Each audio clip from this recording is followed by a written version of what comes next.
Fala, Marcela, tudo bom? Tudo bem, Pedro? E você? Tudo ótimo. Eu tô joia também. As quartas-feiras aqui são de muito conhecimento com você e a gente fica na expectativa. De que a gente vai tratar hoje? Hoje eu trouxe um tema bem polêmico para quem trabalha com assessoria, que costuma ser a grande objeção dos nossos clientes quando a gente está abordando eles inicialmente, que é a emissão na posse, né? Então, como a gente conduz a emissão na posse na prática com os nossos clientes, né? Então, como que é o modus operandi que a gente tem que conduzir para trazer segurança e tranquilidade para o investidor? Porque, de fato, né, Pedro, não falo nem só na assessoria, porque todo iniciante que começa a trabalhar com leilões de imóveis, o grande medo, o terror é desocupação, né? Perfeito, ótimo tema. E não adianta você aí que está do outro lado, se já arrematou, fazer de rogado. Antes da sua primeira arrematação, você também tinha um pezinho atrás sobre essas ocupações que a gente sabe. Eu tinha, Marcela tinha, todo mundo tem. Por mais que você tenha o conhecimento jurídico, o conhecimento de que não é problema, tá? A primeira a gente sente um friozinho na barriga. Aí quando você está numa comunidade onde as pessoas arrematam mais de 50 imóveis por dia, aí começa a virar trivial, tá? Você começa a se conscientizar quando você faz o primeiro também. Mas é bom a gente alinhar expectativas com os nossos clientes, porque eles também têm esse friozinho na barriga. Então a gente tem que saber falar para eles, ó, em determinados casos é amigável, outros não. A justiça está a seu favor, mas a justiça não é lenta, não fica anos, 10, 20 anos. Processos de execução ficam em estudo, mas de missão não ficam. Saber alinhar tudo isso com o cliente é importante para conseguir virar, né, essa assessoria, né, Marcelo? Com certeza, Pedro. E isso é uma coisa bem legal de trazer, porque quando a gente está fazendo o dia a dia, os atendimentos iniciais, eu acho que rolam quatro perguntas básicas aí sobre desocupação, né? A primeira pergunta é sempre essa: e se o ocupante não quiser sair? Isso acontece porque o investidor ele não tem conhecimento jurídico capaz de ajudá-lo a entender quais são as alternativas, né? Então, a gente tem que sempre trazer para o cliente, se ele não quiser sair, temos meios jurídicos, ação judicial, se for um leilão extrajudicial, entrar com ação de emissão na posse. Se for um leilão judicial, é peticionar nos autos e a gente vai lá com o oficial de justiça cumprir essa emissão na posse. Trazer para ele essa segurança, né? Antes da gente começar a fazer o processo de arrematação, trazer um mínimo de conhecimento para esse investidor sobre a emissão na posse, porque a negociação de fato, né, o investidor ele precisa saber que como que é o modus operandi de todo o assessor. Arrematamos o imóvel, a gente vai fazer a parte documental, e o segundo passo é começar a desocupação amigável.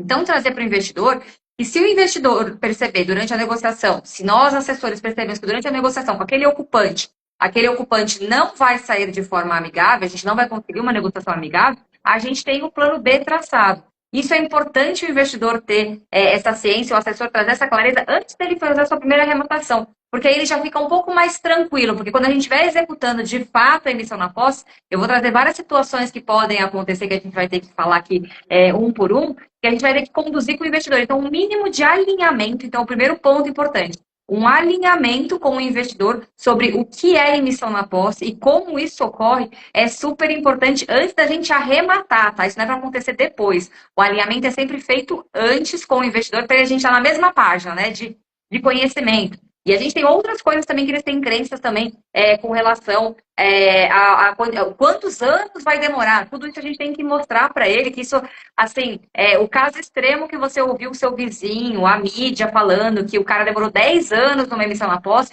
isso é exceção. A regra é que existe a lei do lado do arrematante, a gente tem artifícios, tem liminar, tem forma de você conduzir para isso ser mais célere, né? Então a gente tem que sempre trazer para o investidor a perspectiva do que acontece na maioria dos casos. Claro que tem casos extremos que a gente vai poder, quando ele fala que existe, a gente não vai dizer para ele assim, é mentira que existe casos que demoram 10 anos. A gente sabe que não é mentira, a gente sabe que de fato, né, Pedro? Existem casos que demoram muitos anos, mas é por alguma intercorrência, algum lapso do processo, a vara muito lento, o advogado comeu bola, porque o advogado é um ser humano e ele também pode comer bola, ele pode não dominar o assunto e tomar as decisões erradas ali no meio do caminho. Então, a gente não vai menosprezar a frase que o investidor traz para a gente de que ele tem um vizinho que demorou 10 anos para emissão na posse e ele tem esse medo. A gente vai falar que isso acontece, mas isso é exceção, isso não é a regra do jogo.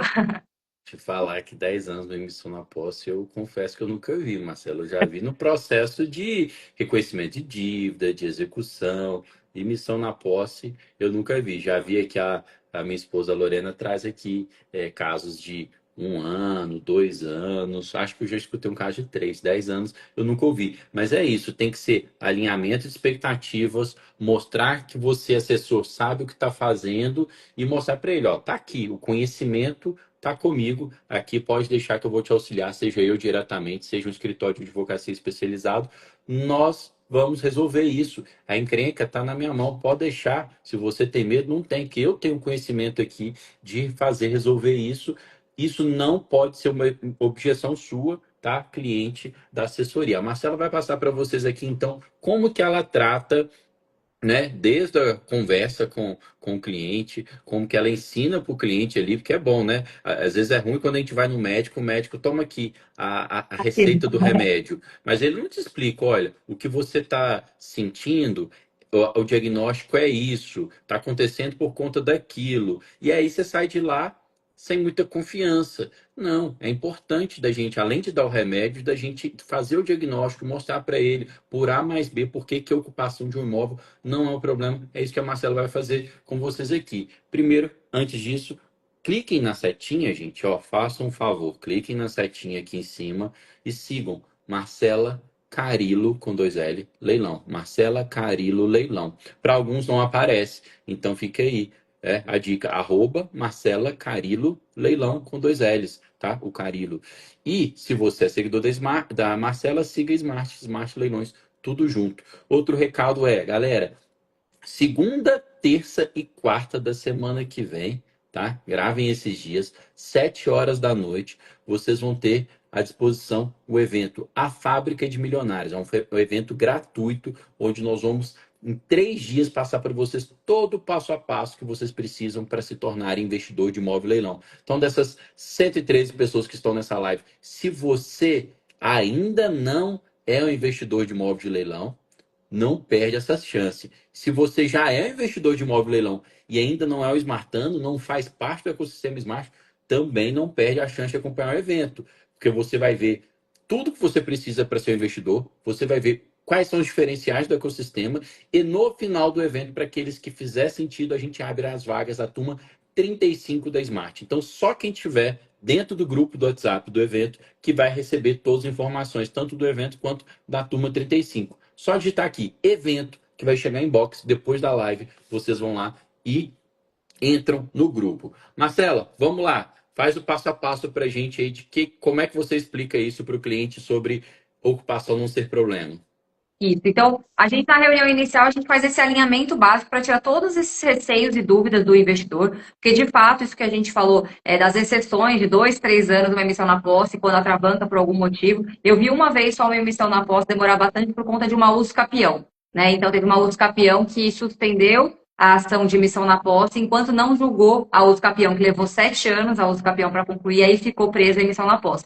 Mas isso, de fato, assim, a exceção da regra, não é o que acontece com frequência, não é uma coisa que a gente vai ter grandes problemas. Então, você que está aqui entrando hoje, que vai participar do evento segunda, terça e quarta, já vai em mente. Esse risco é exceção da exceção, né? É muito difícil disso acontecer.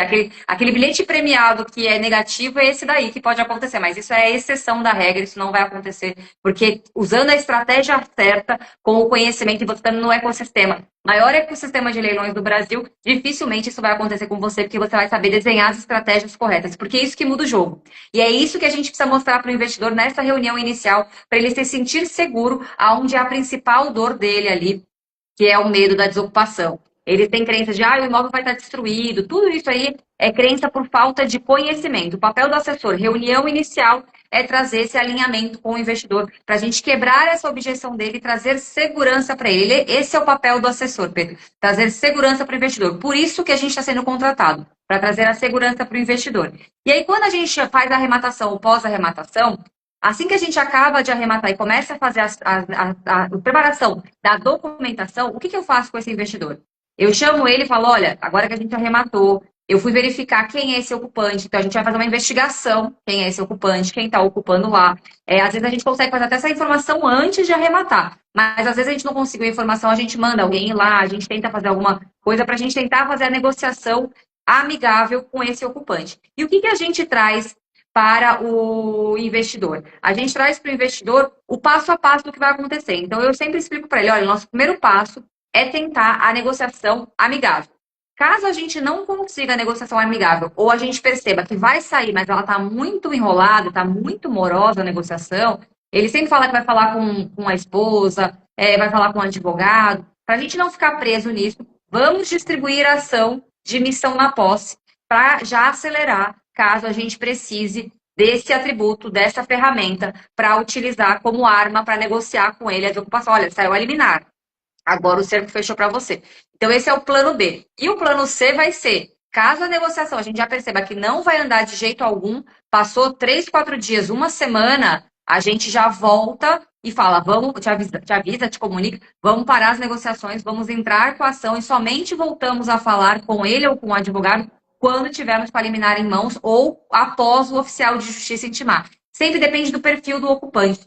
Então, o investidor, ele tem que ter a segurança que a gente, como assessor, vai estar trazendo para ele ali todas as informações precisas sobre quais são os passos que a gente vai tomar, quais são as estratégias, porque o investidor ele precisa saber que o assessor ele é estrategista, e a gente é mesmo, né, Pedro? O investidor de leilões de imóveis e os assessores têm que ser estrategistas. A gente desenha 3 cenários, mas pode mudar várias coisas no meio do caminho conforme as coisas vão acontecendo. Com certeza. Gente, tem que mostrar que você tem armas na mão, que não é uma alternativa só, não é só uma bala de prata, tá? A essência da questão é o novo proprietário passa a ser o seu cliente, tá? Então não tem como tirar, tá? O direito de posse dele. A questão é que essa posse tem que ser tomada da maneira adequada, mas ele é o novo proprietário, tá? Então aí você vai mostrar, ó, eu tenho arma A, que é desocupação amigável, tenho a arma B, distribuir para fazer a pessoa ver que a questão é séria e avançar a negociação amigável. Tem a arma C, que é chegar lá com o policial, oficial de justiça, despejar.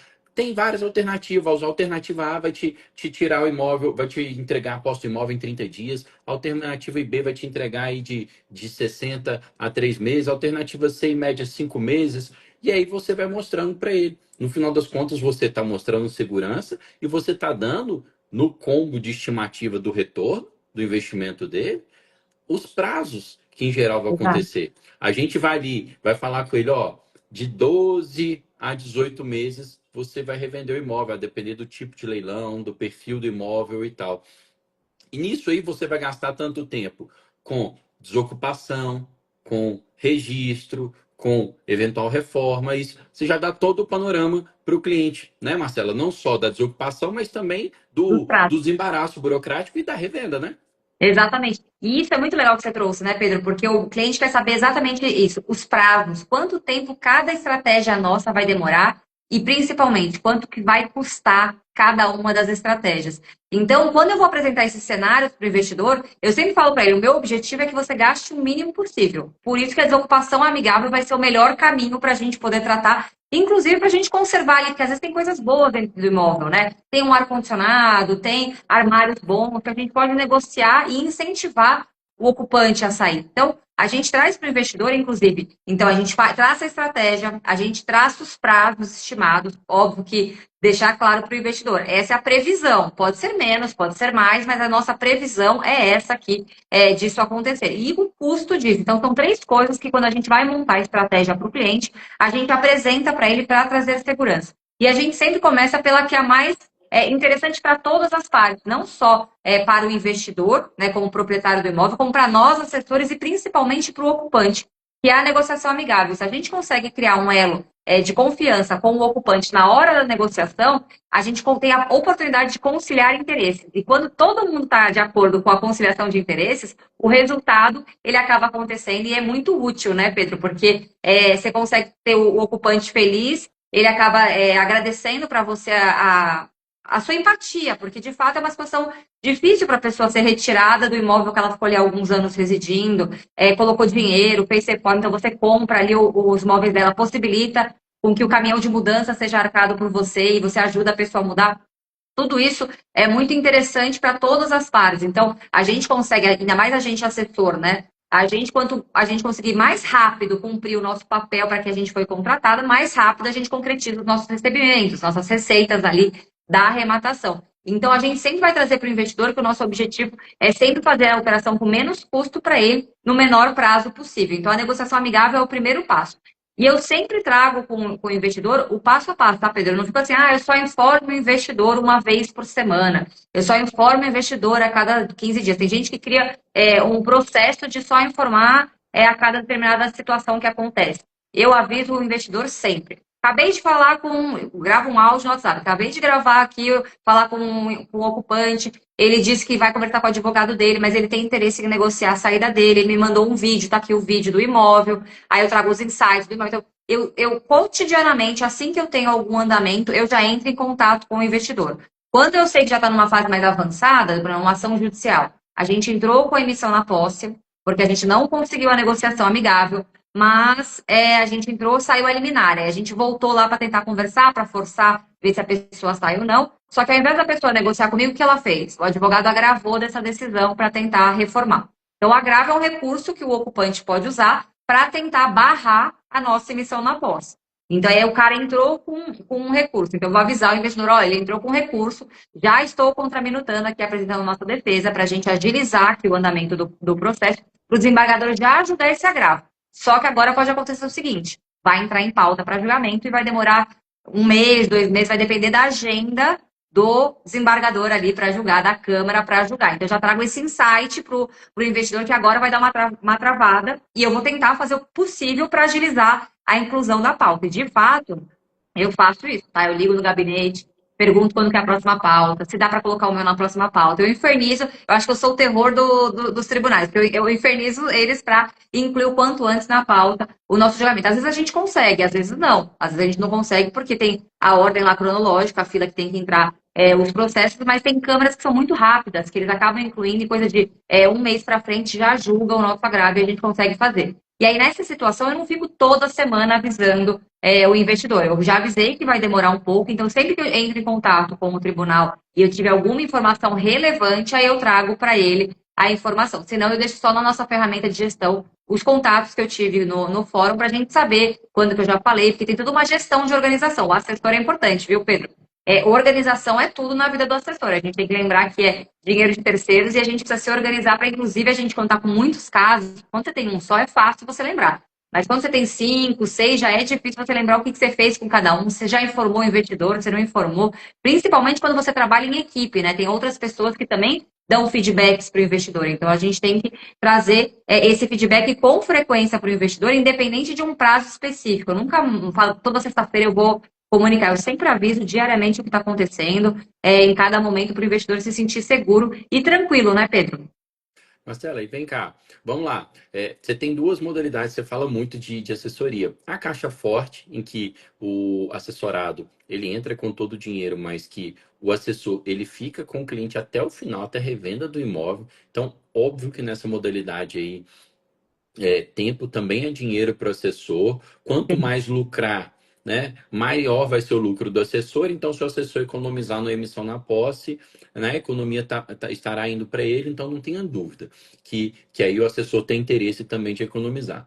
Agora, na modalidade tradicional, que é 10% do valor do lance, se eu não me engano, o que se recomenda é trabalhar 5%, né, quando o leilão é vencedor, e depois 5% com o registro da propriedade ou com o registro da propriedade e a posse do imóvel? É o registro da propriedade e a posse do imóvel, o que acontecer por último, porque pode ser que eu consiga registrar antes e só depois a posse, ou pode ser que o imóvel já esteja desocupado, ou eu consiga desocupar antes de registrar. É sempre o que acontecer por último. Eu tenho duas obrigações para concluir: registro e entregar as chaves na mão do investidor. Então, é o que acontecer por último, é o que caracteriza o ato dele pagar os outros 5%.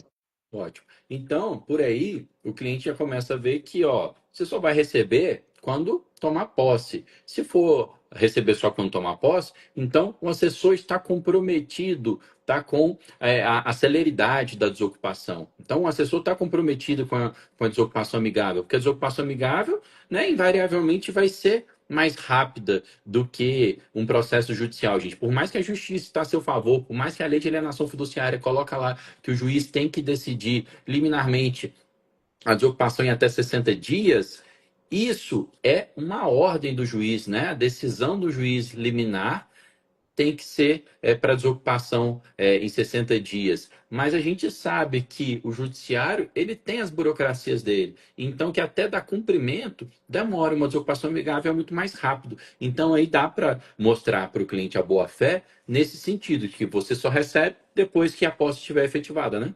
Exatamente. Isso é muito importante deixar para o investidor, Pedro, a segurança de que o assessor ele é parceiro dele. Tanto é que vincular ao término da sua obrigação no contrato, seja na assessoria tradicional, seja no caixa forte, para o investidor traz segurança de que eu vou estar engajado a concluir o meu trabalho, a fazer todo o que eu me comprometi a fazer, independente da modalidade de assessoria. Isso é muito importante para o investidor. A Mila está perguntando aqui que ela se perdeu um pouco nos tipos de modalidade de assessoria, né? Mila, funciona assim, ó, assessoria tradicional.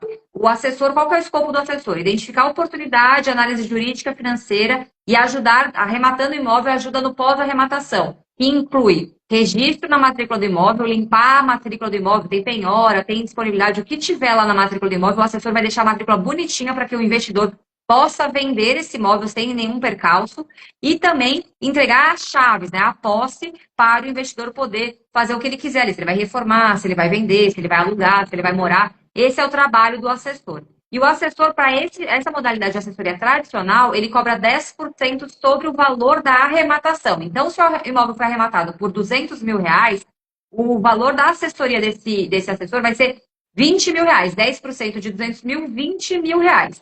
E como é que o investidor vai fazer esse pagamento para o assessor? 5% no ato da arrematação e os outros 5% depois que eu concluir minha obrigação, que é entregar a posse, as chaves do imóvel e a matrícula registrada no nome do investidor. Essa é a modalidade tradicional.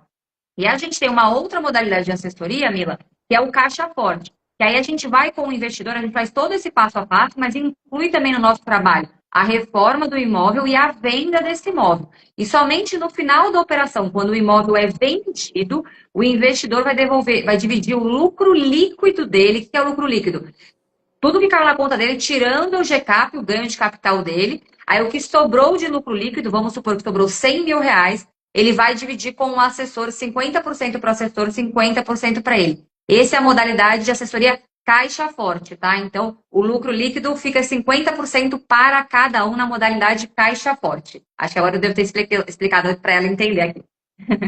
Perfeito, Marcela. E aí, me surgiu também uma dúvida aqui, que eu acho que alguém perguntou, cadê emissão na posse? Eu acho que a pessoa tirou a pergunta. Emissão, qual o momento ideal, diferença de contato. Tá, acho que a pessoa tirou a pergunta, então fez aqui no chat corrido e eu não peguei. Que me veio a pergunta também, a dúvida, que é a seguinte: pode ser que o assessor, né, de leilão, ele seja advogado, pode ser que a Marcela, por exemplo, é advogada, mas Sim. pode ser que o assessor de leilão não seja advogado. Ele é um expert em leilões, ele presta assessoria de leilão, mas ele não é advogado, tá? Sendo ou não sendo, o serviço de emissão na posse é contratado à parte, caso necessário. Se sim, já é estipulado o valor dos honorários antes, né? Seja da própria assessor que é advogado, ou seja, se ele terceirizando com o escritório especializado, já é estipulado, já é colocado no contrato antes, é combinado depois. Como é que funciona isso? Eu acho que é um tema interessante. É um tema bem interessante, porque é uma pergunta que eu recebo direto no direct aqui no Instagram. Eu acho que é o seguinte, tá, Pedro? Que eu sempre recomendo lá para os meus mentorados e que a gente faz como prática para quem não é advogado. De fato, eu, Marcela, sou advogada, então isso já entra no custo da operação. O meu investidor ele não precisa contratar um advogado, porque eu já faço esse serviço dentro do pacote que eu ofereço para ele. Mas quem não é advogado, quais são as estratégias que a gente utiliza? Tem duas coisas que a gente pode fazer. Uma é dentro do nosso ecossistema, que é gigante. A gente tem vários mentorados que são advogados.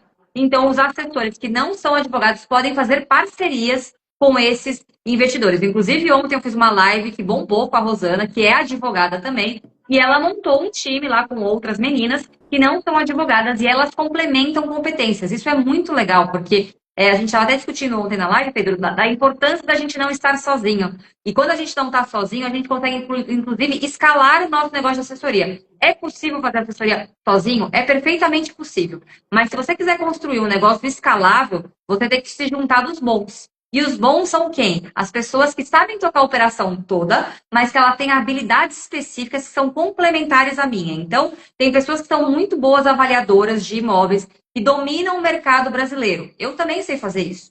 Mas tem pessoas que são muito melhores do que eu. Tem mais habilidades, tem mais conhecimento, tem mais anos de prática. E a gente pode se conciliar com uma pessoa dessa. Eu posso me conciliar com uma pessoa que é especializada em reformas, porque eu não sou arquiteta. Eu sei conduzir uma reforma? Sei, mas tem pessoas muito mais capacitadas que eu. E assim acontece com o advogado também. Então, dentro do nosso ecossistema, as parcerias, elas são extremamente incentivadas. Mas supondo que a pessoa não queira fazer parceria ou não deu match com ninguém dentro do ecossistema que possa suprir esse, absorver, né, esse custo de advogado entrando na operação para auxiliar o investidor, você pode fazer parcerias com escritórios de advocacia. E aí, o que você tem que fazer na sua viabilidade financeira, Pedro? Isso é muito importante.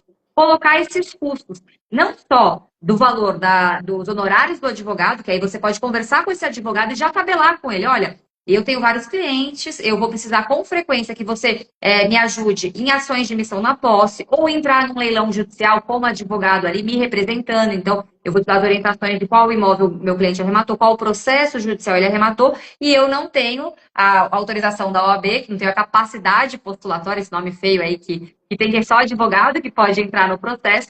Então, ele precisa contratar. Então, ele faz uma parceria com algum escritório, com algum advogado, e aí ele já tem um valor fixo com esse advogado. Isso é importante para não ter surpresa para o cliente. Então, ele coloca já na viabilidade financeira esse custo, e ele tem que colocar também, isso eu falo para todo mundo, independente de eu ser advogada, de eu ter um parceiro advogado ou ter um escritório advogado, Pedro, para a assessoria é imprescindível que na viabilidade financeira entre os custos de uma ação judicial. E por que eu estou falando isso? Tem estados que o custo de ação judicial, o custo das despesas iniciais, as custas iniciais, são elevadíssimos. Rio de Janeiro, Goiás, Salvador, Bahia, né, são super caros. Então, a gente tem que colocar esse custo, porque dependendo do perfil de imóvel que você arrematar, vai inviabilizar a sua arrematação. Então, a gente precisa tomar muito cuidado. Se você comprou com margem errada, se você precificou errado, é importantíssimo você colocar na viabilidade financeira esse custo dos honorários e custos processuais. Assim, o custo é repassado para o cliente, só que ele não perde, ele não tem prejuízo. Por quê? Porque você previu essa despesa para o seu cliente. Isso é muito importante. Não dá para você não informar o cliente que ele vai ter essa despesa e depois você fala, olha, veja bem, eu não sou advogado, agora a gente precisa contratar. Não pode fazer isso. Isso, efeito surpresa, não é para assessor que é profissional, né? Perfeito, ótima colocação. Até porque eu estou recuperando aqui, foi o Mário que fez a pergunta. Ó, qual que é o custo de um lance de 118 mil, avaliação 196 mil, para eu ter noção se vale a pena, quanto vale oferecer para desocupar amigavelmente ou não. Até isso, mesmo, você vai traçar cenários para o cliente, mas mesmo no cenário da desocupação amigável, você pode ter, ó, vale a pena a gente negociar até tanto aqui para desocupação. E tá lá, ó, nas estimativas de potenciais custos daquele negócio, daquela assessoria que você está prestando para o cliente avaliar se vale ou não a pena, tá, gente? Então tem lá, ó, cenário um, 2 e 3. Cenário, ó, gente, com desocupação amigável só na base do amor, sem ter que gastar, né? Acontece, negociação amigável na Acontece. base do amor, gente. Você tem uma boa conversa, o ocupante sendo de boa fé, vira e fala: opa, rapaz, eu tava aqui, ó, só esperando para ver quem ia chegar para ocupar o imóvel, tava cuidando do imóvel para você. Toma aqui a chave, é sua. Lindo, maravilhoso. Esses são os Não, melhores. esses são os melhores. Aí pode vir aquela desocupação que não, que houve uma desocupação amigável, mas você teve que dar incentivo financeiro para a pessoa pagar um primeiro aluguel, para pagar a mudança, comprar os armários planejados da pessoa, para dar aquele plus, aquele incentivo. Ótimo, a gente está estimado a gastar tanto. Cenário 3, justiça, tantos mil reais, mais tantos meses até tomar posse. A lucratividade vai ficar então você vai traçando cenários, galera. E o que a Marcela falou sobre ecossistema é isso. O ecossistema ele traz economia de escala, ele traz ali várias questões que otimizam o seu trabalho como assessor. Então, no ecossistema Smart é sim incentivado, tá? Reunião de habilidades. Então, muitas vezes você não vai fazer sozinho.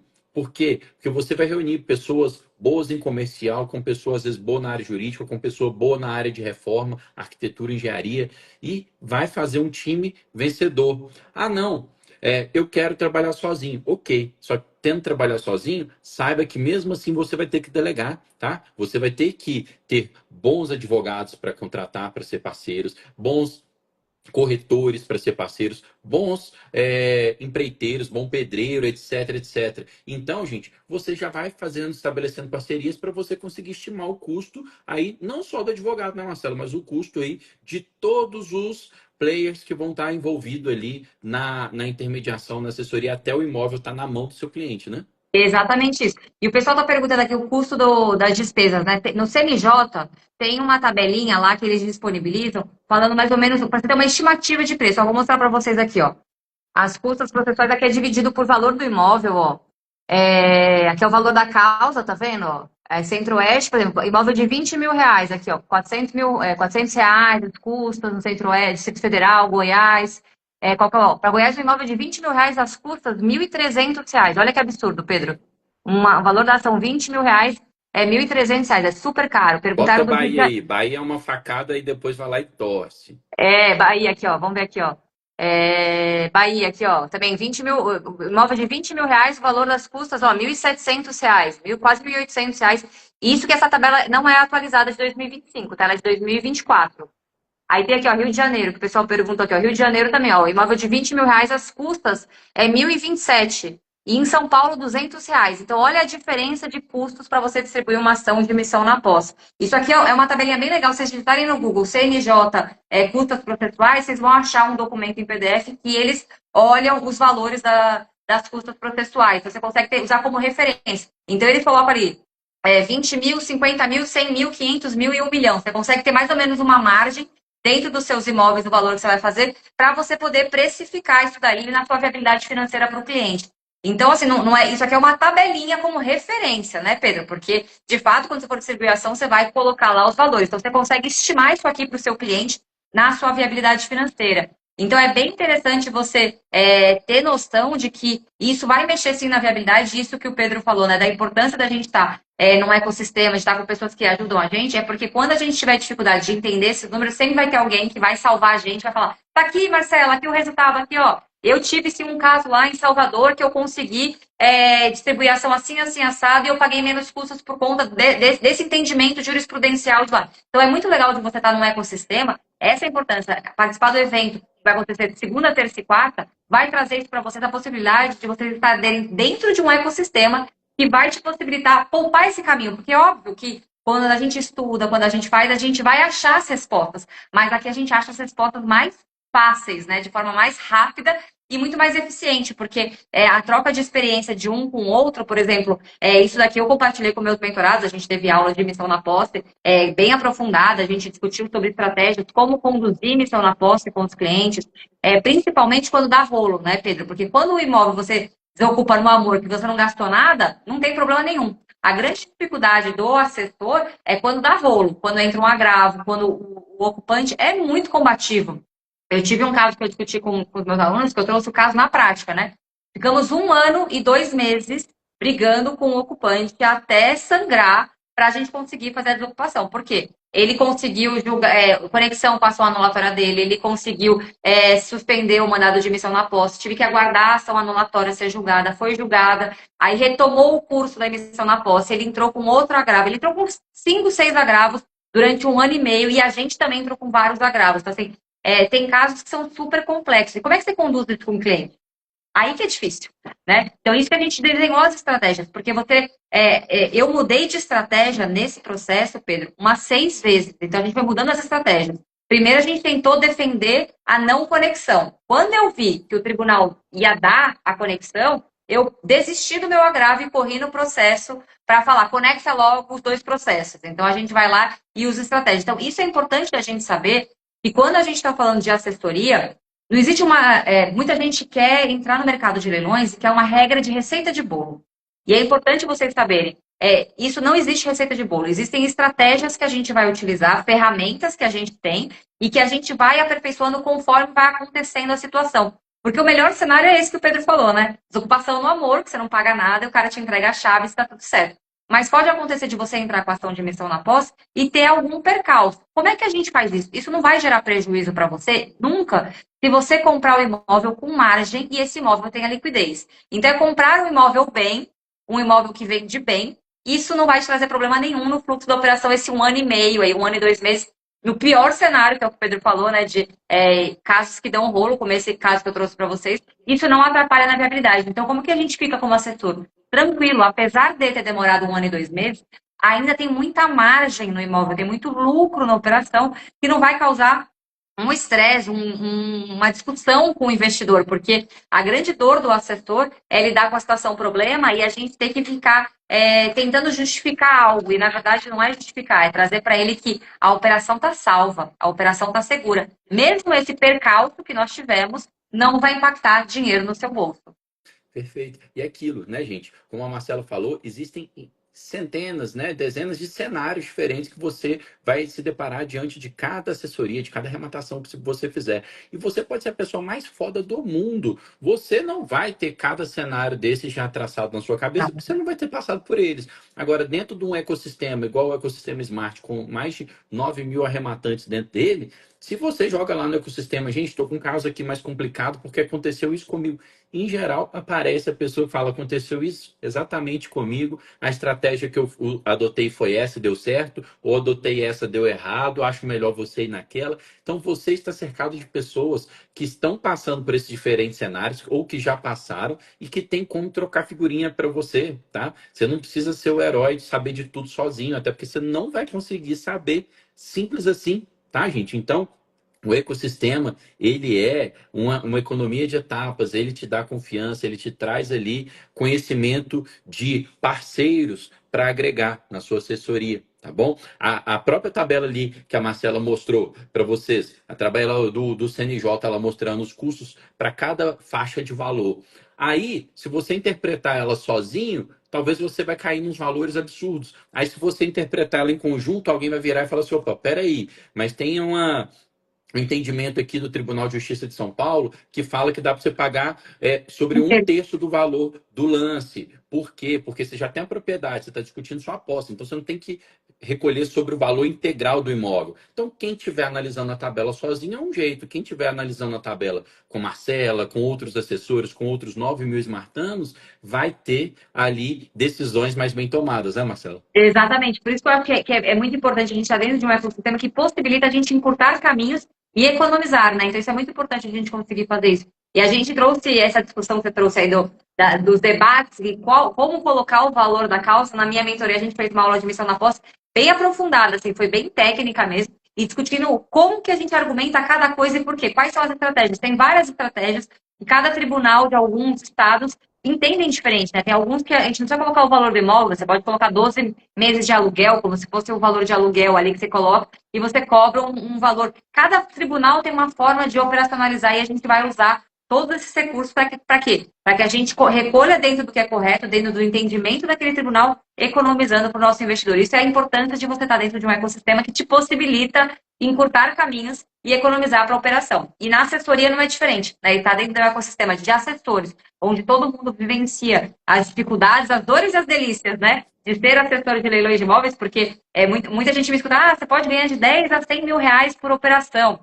Acha que é tudo um mar de rosas. Mas tem várias coisas aí, né? Resiliência, várias habilidades que a gente tem que desenvolver em assessoria, principalmente o convencimento com o investidor ali, trazer segurança para que o investidor se sinta tranquilo e investir tantos mil reais em cada uma das oportunidades que você traz, para que isso converta, sim, em uma assessoria para você, honorários para o seu bolso, dinheiro para o seu bolso. Perfeito. Galera, agora vamos passar então para algumas perguntinhas que foram enviadas no balão, Marcela. Vamos lá aqui. A Alípio colocou aqui. Alguma vez você já precisou de desocupação com força policial? Várias vezes, Alípio, várias vezes eu já fiz ocupação com força policial. Inclusive, assim, uma bem interessante que eu fiz foi em Goiânia. A gente cumpriu essa emissão na posse num domingo, porque a gente já sabia o perfil lá do ocupante. Ele tinha várias ações criminais contra ele já foi preso algumas vezes pela Lei Maria da Penha. E aí a oficial de justiça sabia que ele era um homem agressivo, o próprio condomínio avisou que ele causa confusão com todo mundo ali no condomínio, que ele já deu porrada em várias pessoas, então a gente já foi preparado para isso. E inclusive essa missão na posse foi bem complexa, porque a hora que chegou lá ele viu que era uma mulher, ele foi para cima do oficial de justiça, só que ele não tinha visto os policiais atrás dela. E aí os policiais já foram para cima, deram voz de prisão para ele. Então, assim, a gente tem conduzido, imagina, eu num domingo, 6 horas da manhã, a oficial cumprindo lá, me ligando e a gente coordenando. Eu tinha um advogado lá que foi assistir, então isso é muito importante, a gente sempre ter parceiros no local, né? Esse foi um advogado que ele só faz desocupação e missão na posse, especializado, foi inclusive indicação de membros da Smart, então, mentorado da Smart, que me passou esse contato desse advogado, que ele já tinha ajudado ele, falou que o cara era ponta firme, e ele era mesmo, porque lá na hora ele começou a trocar o cara, forçou o cara a arrumar um lugar, porque não tinha depósito, né? Então ele forçou o cara a arrumar um lugar para levar as coisas dele, botou uma pressão no cara. Então é importante a gente, quando vai para as vias de fato, gente, a gente tem que ter, a gente tem gente do nosso lado, ou seja um advogado, um esmartano, alguém que ajude a gente a conduzir essa desocupação de um jeito que seja menos custoso. Porque se a gente vai perdendo a mão, vai deixando a coisa acontecer, a gente vai acabar tendo que pagar depósito, vai ter que ficar gastando diária ali, depois vai ter que notificar o cara para ele retirar as coisas, enfim. Você acaba atrapalhando a operação porque você não sabe conduzir a desocupação. Força policial é a exceção, tá? Mas eu já fiz algumas, sim. Ótima essa pergunta do Alípio, porque reforça, Marcelo, aquilo que a gente estava acabando de falar, que você sozinho não vai ter todos os cenários, não vai ter passado por tudo, mas no ecossistema, tá? Você vai pegar pessoas que têm experiência, que vão ter passado, tá? Que a Marcela acabou de falar, desocupação com força policial é exceção, gente, ó, 90% das ocupações são amigáveis, daqueles 10% que não são amigáveis aí, boa parte ou você revende, tá?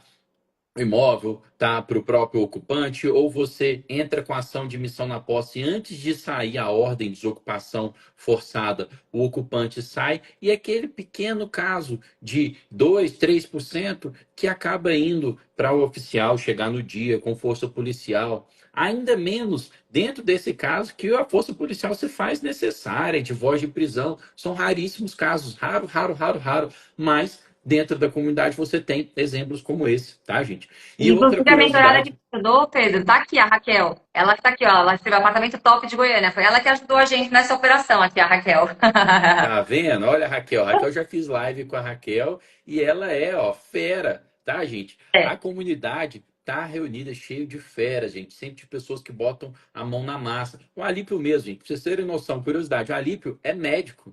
O Alípio é médico, é tubarão e tá voando nas arrematações. Então, quebra essa crença limitante também de que precisa ser advogado, que precisa ser da área de imóveis, gente. Basta vocês quererem, basta vocês terem força de vontade, que da área que vocês forem, vocês vão conseguir aí deslanchar, arrematar, assessorar, etc. Agora vem o Daniel. Daniel Next Level. Ele colocou aqui, ó, emissão na posse no Rio de Janeiro. Demora em média Ó.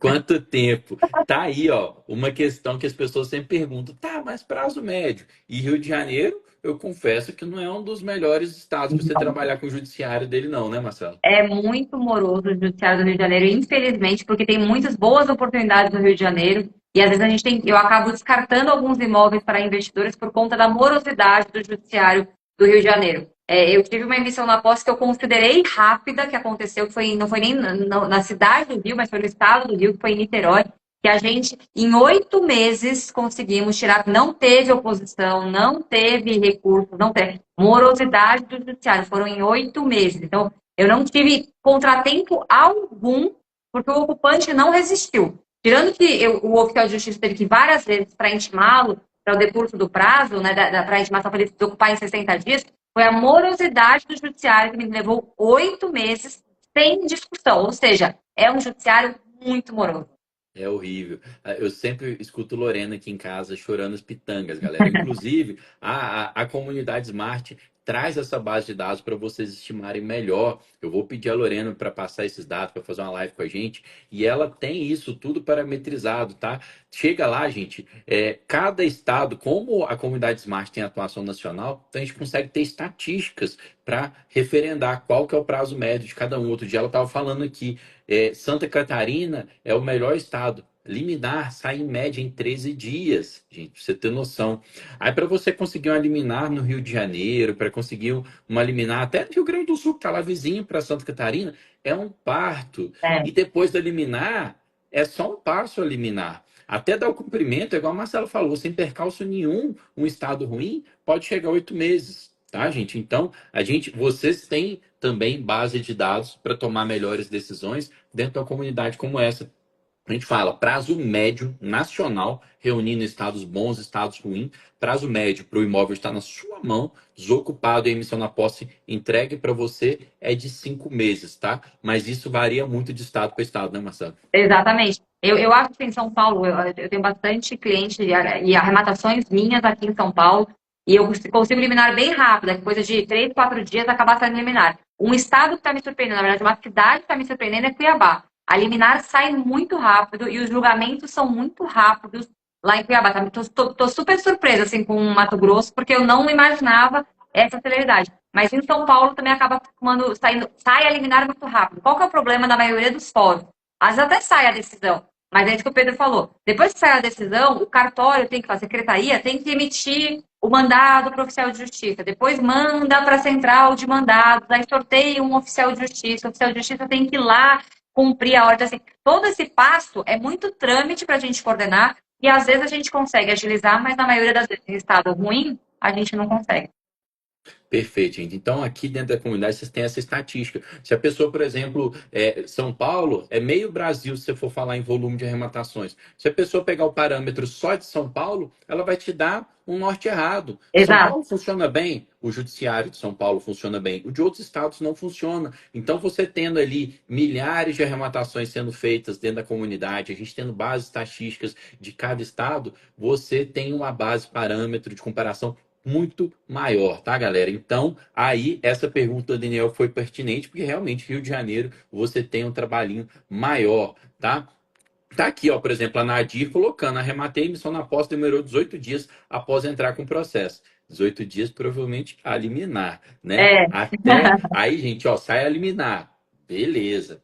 Daí, saiu a liminar, as partes têm que ser intimadas, a vara tem que confeccionar, sai a decisão do juiz, mas é aí a isso. vara tem que confeccionar, tá, o mandado de missão. Aí o mandado de missão, depois de confeccionado, ele tem que ser enviado para a central de mandados, para a central de mandados escolher um oficial. Aí você tem que ficar de cima do oficial para ele não sentar em cima do mandado, para ele lá dar cumprimento do mandado. Às vezes ele sai de férias, às vezes ele sai, ele demora. Aí você fica lá cumprir, aí ele vai cumprir. Às vezes não tem a pessoa, não está no local. Aí você vira e fala: não, vai lá, faz intimação por hora certa. Não, pera aí que eu tô vendo que ele está se imiscuindo e tal. Então, para dar o cumprimento total, prazo médio de 5 dias, mas vão eliminar em 18 dias, sucesso, bom demais. É Por isso mesmo. fim, aqui, ó, corretor Rodrigo Félix. Qual o momento ideal para fazer o primeiro contato com o ocupante, Marcelo? E de que forma fazê-lo? Acho uma ótima pergunta também para a gente finalizar Também essa acho. live. Acho super interessante. Muita gente fala de entrar com uma notificação, de notificar o ocupante. Eu não faço isso, tá? Primeiro, o que eu faço? Eu corro com a documentação quando eu prenoto, que é fazer aquele protocolo da escritura, do contrato de financiamento, do auto de arrematação no registro de imóveis, aí eu começo as tratativas com o ocupante. Por que eu faço essa prenotação? Para garantir que não venha alguma verbação premonitória, que ele não entre com alguma decisão, algum recurso, que ele entre na matrícula antes do meu cliente ou da minha arrematação ser concretizada. Então, eu prenotei, eu começo a fazer as tratativas. E o outro lado, eu já pesquisei que ele é muito briguento, que ele vai causar, eu espero o registro para eu iniciar o contato.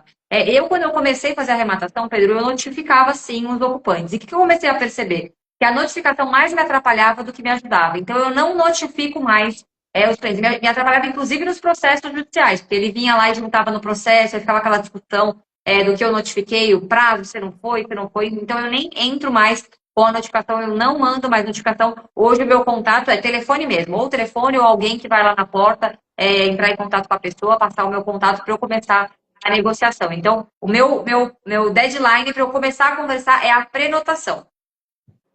Aí eu começo a conversar com o investidor, Tá com o vendo, gente? ocupante. Então, prenotação, tá? Isso aí te dá uma segurança contra eventuais ações de interdito proibitório, etc., coisas que possam bloquear o registro da sua aquisição na matrícula. Essa é a forma mais segura. Dá para começar antes? Dá, mas é análise caso a caso.